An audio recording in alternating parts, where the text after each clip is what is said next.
The gentleman from Florida, Mr. Donalds, is recognized for 5 minutes. Thank you, Madam Chair.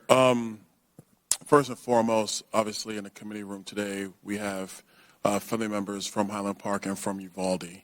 For what you guys have had to go through, loss of your loved ones is a tragedy, obviously, for you, but for all of us, because nobody wants to see these heinous acts occur. Like, everybody is truly grieved by it. I think that for the families who are here, and for even the families who might be watching this hearing, you might be concerned about what happens here in Congress and not understanding why the tragedy that has been inflicted upon you is part of a debate or a part of a back and forth between members of Congress. And I think it's important for not just the families, but for the American people to understand that when these tragedies occur, we grieve with you, but we also have the responsibility for governing the nation. We do not have the ability, although sometimes in previous Congresses that ability has been taken, but in my view, we do not have the ability to just simply pass laws because of tragedy or because of heartache. When we pass laws, the appropriate way to conduct ourselves as a legislative body is to understand what has happened in our country, but then still having to apply the Constitution, still having to understand and apply the various elements of natural law, and still having to apply a consistent fabric that all Americans can live under and can honor and can respect. These tragedies are crippling to see. But in and of themselves, those tragedies do not change the Second Amendment to the United States.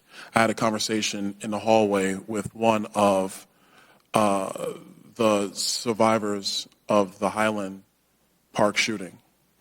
And in our conversation, what was mentioned was, well, what about amending the Constitution? And I would add to any one of my colleagues that if they wanted to go through the political and legislative process of amending the Constitution, that is the way we set policy and law from a governing standpoint in the United States.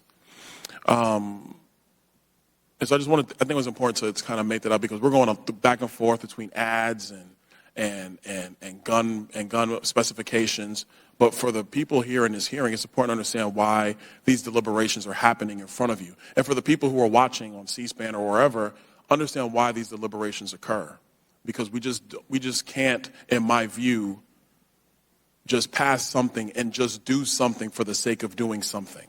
Because the history of Congress is replete with Congress doing something and often doing it wrong. And then ignoring what they did wrong because you already got the ticker tape parade. Mr. Busey, quick question for you. You've referred several times in your testimony today that the weapons that we're talking about under a proposed assault weapons ban are quote-unquote weapons of war. And I'm paraphrasing your comments. Are these weapons, the ones that are sold, the ones that are manufactured by the companies here today and other companies that are not with us, are these the same weapons that are used by men and women of the United States military? With very, very minor differences, yes, they are. And in some cases, they are superior to the guns that we are supplying to our soldiers. Can you stipulate the differences between the guns that are used by members of our military versus what are sold by retailers? That would be an awful long list, but I think what you're getting at is whether many of the guns supplied to the military have a selective fire switch, which means they can fire in 3-round bursts or fully auto versus semi-automatic. So what our men and women in military have are 3-round bursts and fully automatic. Is that available for sale in retail in the United States of America to citizens? Not generally, no, but there are many firearms instructors who now advocate that single fire, as in semi-auto fire, is more effective and more deadly than 3-round burst or fully auto. Advocating versus what is actually allowed on a firearm, those are two different things. Wouldn't you agree, Mr. Busey? Excuse me, sir, I don't understand your question. If your position is that semi-automatic firing is somehow better than fully automatic or 3-round bursts, those are different distinctions. Isn't that true?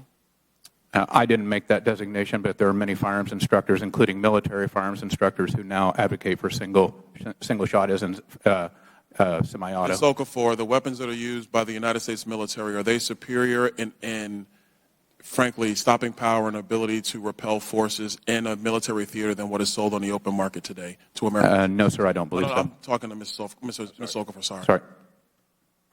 I'm sorry, can you repeat that?